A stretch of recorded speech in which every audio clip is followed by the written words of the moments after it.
First of all केमिति हमर preparation थिला जोटा कि फास्ट थिला रिटिंग तापर तुमर फिजिकल तापर भाइबा प्रिपरेशन केमिति थिला और केमिति तुम रिजल्ट सुनला परे so how do you feel sir पक्षार स्टार्ट करिए यस रिजल्ट तो एठी दिली रिजल्ट बाहरला तो बहुत सरप्राइज्ड हूँ बिकॉज मैं कभी एक्सपेक्ट कर नथी एटा भल होइतिला इंटरव्यू भल होइतिला रिटन पाई भी मु टिके डाउटफुल थी बिकॉज बहुत आगु परीक्षा हो जाइतिला आ मते बेसिकली आइडिया नथला कि मु कोन लिखिछि बट ऑप्शन मोर भल होइतिला आ तो रिजल्ट सुनी बहुत खुशी लागिला एटी मैम भी थिले आ सर भी थिले तो माने एकुटिया फील हो नथला बिकॉज मो पेरेंट्स मो पाखरे भी रहू नांती तो दूर रे अछंती तो तांको कहली आ माता पूरा गांधी बोली तो से टिके इमोशनल फील करथुली बट एठी कथा कि बेटर फील होला आ रहिला प्रिपरेशन पार्ट तो जनरल स्टडीज तो जेंती लॉजिक जेंती जनरल पढ़ी ताकू पढ़ी आ तापरे लिसार मेटेरियल जो मेंस पाई आसे ओपीएससी पाई जोटा आसे that is sufficient for OFS also आ जो ऑप्शनल रहला सेटा निजे प्रिपेयर करिया पड़ियो बिकॉज मोर ऑप्शनल एग्रीकल्चर फॉरेस्ट्री थिला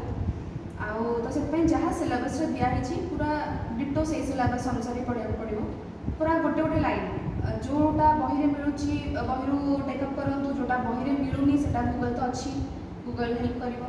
आउ जोटा बही भी अच्छी तार रिसेंट जहाँ भी रिसेंटली जहाँ भी से एडअप होती तो से गुड़ाक गोटे भल note is very much required आ भी सेल्फ नोट कहीं जनरल स्टडीज नोट आमको मिल भल भल क्वांटिटी भल क्वालिटी नोट्स मिल आउ फिजिकल कहबी तो डेली प्रैक्टिस दरकार बिकॉज एट अ स्ट्रेच एत किलोमीटर चलवाटा स्टामिना ना कंप्लीट हो पारनी तो से मोर मेन्स रिजल्ट बाहरला पर मु डेली चलवा प्रैक्टिस करूँ मिनिमम 12 to 15 किलोमीटर चलिए जावासा करे आउ ता छड़ा बेसिकली जो फिजिकल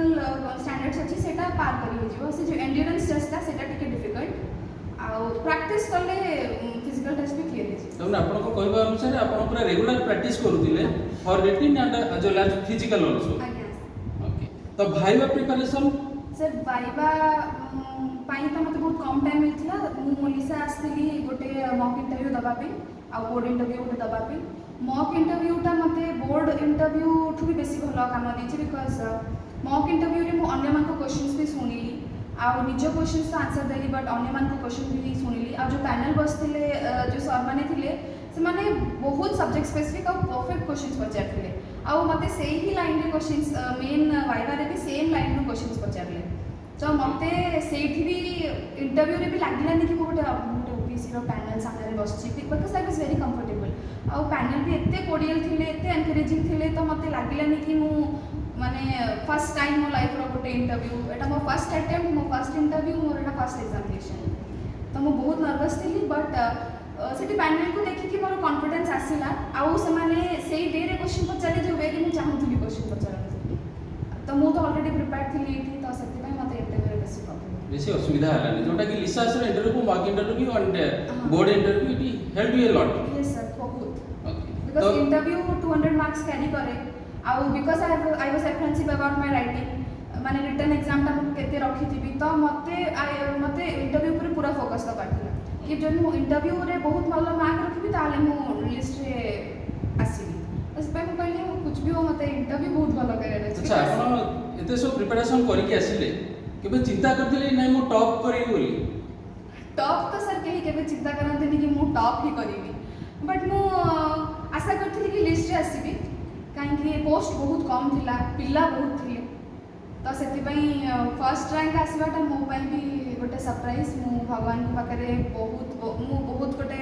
स्पिरिचुअल पर्सन तो मु सब भगवान को डाकी कि प्रभु मोर परिश्रम हिसाब से रिजल्ट दियो मु एक्स्ट्रा किसी मांगुनी मु जदि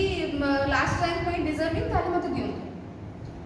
ओके तो आपन को सफलता पय आपन को कठिन परिश्रम ही प्रथम कथा द्वितीय रे आपन को ये जो सफलता पय काहा को श्रेय देबे सर मो माँ बापा मो पाई सब पिलांक पाई माँ बापा करती बट मो पाई मो माँ बापा जहाँ करछन सेटा माने बियॉन्ड माय एक्सप्रेशन तो से माँ बापा सहित मो सान भौणी आउ परीक्षा बेले तो माँ बापा दूर में मो घर कोरापुट माँ बापा से रुहती परीक्षा बेले मो सान भौणी मो पाखक आसिकी मो पाखे रोला बिकज मसे काल परीक्षा चले आकुटिया मुझे मैनेज कर सी कॉलेज छाड़ी आसी मो पाखे रहा आ छड़ा मो मामू माई they are constant source of motivation for me माने सब बेले कहते तोर हम तू कर मुझे डिप्रेसिव पर्सन मत माने बेले बेले मु पूरा डिमोटिवेटेड हो जाए तो मत सब मोटिवेशन दरकार पड़े सेल्फ मोटिवेशन हुए बट घरे जदि किए कहते भल लगे तो मामू माई सब सेमती सब कहते तोर हम तू पढ़ हम पढ़ टाइमटा से बहुत मैटर करे बिकज एग्जाम 2019 है प्रिलिम माने रिटर्नटा रिजल्ट हला 21 रे तार 3 मास पर फिजिकल तार मासे पर इंटरव्यू तो प्रोसेसटा हो बहुत ग्रिलिंग तो पेशेंस रखिया बहुत हां एग्जैक्टली काहे कि एटा नोटिफिकेशन एग्जैक्टली 2018 2018 पर 2019 रे रिटन एग्जाम तापर 2020 बंद हो गला 2020 रे 2021 रे भाई बाला ताले एटा गोटे लंबा टाइम याकू माने आपण पूरा सिस्टमैटिकली गोटे प्रिपरेशन करी करी आसी एठी पहुंचछन ओके तो आमर जो फ्यूचर एस्पिरेंट्स अछंती फॉर ओएफएस एग्जाम तो आपण से मानु की मेसेज देबे केमती सो से माने केमती निजो को प्रिपेयर करिवा उचित सर फर्स्ट ऑफ ऑल कहिबी कि को भी प्रिपरेशन हो ओपीएससी हो माने ओएफएस हो कि ओसीएस हो निज पर कॉन्फिडेंस रखियाटा बहुत इंपोर्टेंट आ सब दिन सकाळ उठी भाबिबे कि मु करि परिबे जदि मु करि परिबेनी आ के करिवो तो सेटा ता छडा डेडिकेशन दरकार आ मु कहबिनी कि स्टिपुलेटेड आवर्स पढंतु बिकज मु स्टिपुलेटेड आवर्स के पढी मु केबे कहिनी कि मु आज 10 घंटा 12 घंटा पढिबी सेमति ना दिन दिन थिला मु बही खाता खोलेनी आ दिन दिन थिला मु दिन राति बसी पढुतली तो सेति पई फिक्स टाइम टेबल न रखी कि निज कैपेबिलिटीज हिसाब रे करंतु मु जहा कहली सेटा आउ काको हेल्पफुल हबो बोली मु केबे कहबिनी तांकर निजे निजर स्ट्रेंथ आपण एनालाइज करि परिबे कि हां मु एमती कले मो पई सुविधा होछि तो सेटा करंतु आउ रहिला माने पढ़ा कथा तो जनरल स्टडीज हो कि ऑप्शनल हो कि इंग्लिश हो कि एसे हो सेटा आपण को निजे पढ़ा को पड़िबो आपण गाइडेंस नै परिबे आपणकर सीनियर मानू कि एमती मॉक्स दे पारिबे रिटर्न मॉक्स दे पारिबे सेतळे ओएफएस पाई तो मु मॉक किछि दे नथिली रिटर्न पाई बट एबे तो फैसिलिटीज अवेलेबल अच्छी लिसा भी प्रोवाइड करथबो आउ तो रिटर्न मॉक्स आपण अवेल करि परिबे आपण स्पेशलाइज्ड फैकल्टी मान को चेक करि परिबे निजर आंसर राइटिंग टा को इंप्रूव करि परिबे तो आपण रिटर्न टा क्लियर हो जिवो आउ फिजिकल पाई प्रैक्टिस दरकार एमती होबनी कि आपण सकाळ उठी जाई कि 20 किलोमीटर दौड़ देबे एटा तो पॉसिबल नो तापे regular practice regular and continuous practice is required आउ गोटे सेकेंड कथा हला कि आपण एबे मध्ये ओएस रो भाइबा भाई मध्ये प्रिपेयर करछंती तो आपण ता पई केमते प्रिपेयर करछंती सर दीटा तो बहुत रिलेटेड बिकॉज सेम कोर्स खाली 2400 मार्क पेपर सब बट नॉर्मली सेम जिंस सब same optional same general study same English अच्छी एसे अच्छी सब अच्छी तो रिटर्न पाई तो मु जहाँ मोर पढ़ी थी आउ ए रिटर्न पर मोर 23 तारीख में वाइवा अच्छी विच इज वेरी सून तो मत प्रिपेयर करा बिल्कुल टाइम ना तो से मॉक इंटरव्यू तो आसती लिसार first guidance class Bhawani sir देते तो से जाना पाइले कि ना माने जी कैपेबिलिटी से माने जज करेंगे सेटा 10 दिन रे माने ब्रश करी हो आपणकर जहाँ इनहेरेंट कैपेबिलिटी थी आप ब्रश करेंगे बट प्रॉपर गाइडेंस दरकार जमती ये पैनल माने पैनल प्रत्येक मेंबर कर सेपरेट व्यूज प्रत्येक मेंबर कर सेपरेट एनालिसिस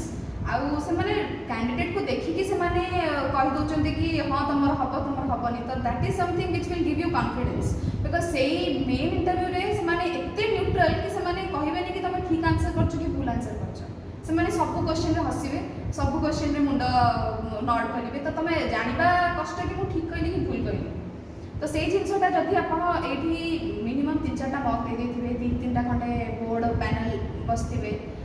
ताकू फेस करेंगे तो मेन जो ओरिजिनल भाइबारे मत लगुनि किसी टेंशन हम नर्वसनेस तो प्रश्न ना बिकज सेठिकार बोर्ड बहुत भल ये जो आप इंडिविजुअली अटेंशन पाइले तो से अटेंशन बहुत रिक्वायर्ड। ओके तो कमिंग भाईबा पाई आपन को all the best. Thank you so much. Thank you again congratulation. Thank you. Thank you guys thank you.